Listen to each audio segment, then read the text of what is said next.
The top 5 buyer frustrations in today's market. Let's go.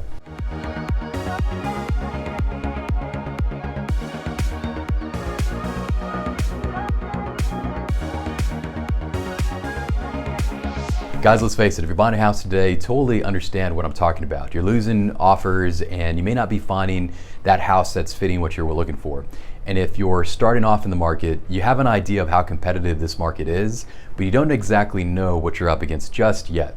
So this video is all about that. We're gonna talk about the 5 frustrations to avoid and how to keep the right mindsets you're contracting on your next home in 2022.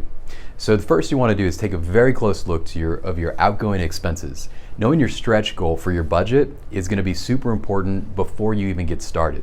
So there's comfort and then there's stretch. Taking a really close look at your outgoing expenses and learning what can you exclude that you don't really need to live with. Maybe it's scaling back on dinners or taking a closer look at some of these subscriptions that you just lost track of that are eating away at your monthly budget. So keep a close look on that. Second is going to be knowing all about the reason why you're buying in the first place. So you just don't want to rent anymore, or maybe you understand the importance of buying a home and using this as your first investment, or maybe your family size is getting bigger. Whatever that reason is, keep that why in mind. It'll help you win on these losses that you're going to most likely be up against. The third is listening to your realtors. So these realtors, they do these transactions often. They're in the trenches with you. They're making the offers. They don't like to share bad news, but they do it. If they're asking you to go over price and give the seller everything, that's because this is our market. So buy into that. And the sooner you're able to do that, the sooner you'll be able to scale in and start winning contracts.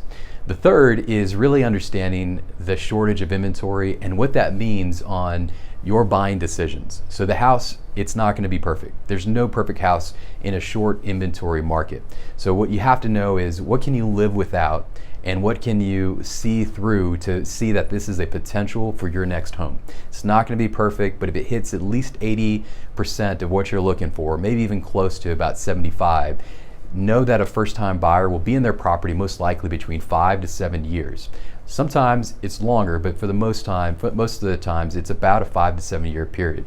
After that, sell the house, take the appreciation, and go buy the house that is almost everything that you want, or everything that you want. So keep that in mind. Last but not least is avoid getting frustrated in the first place. Keep the 5 bullet points in mind when you're searching for your next home. Be strong, know what the reason is of you buying your home today, and you will contract and be successful in buying your first house. So guys, if you like this info, if it was good for you, please click the subscribe button. We'd love to share more videos with you. Talk to you soon.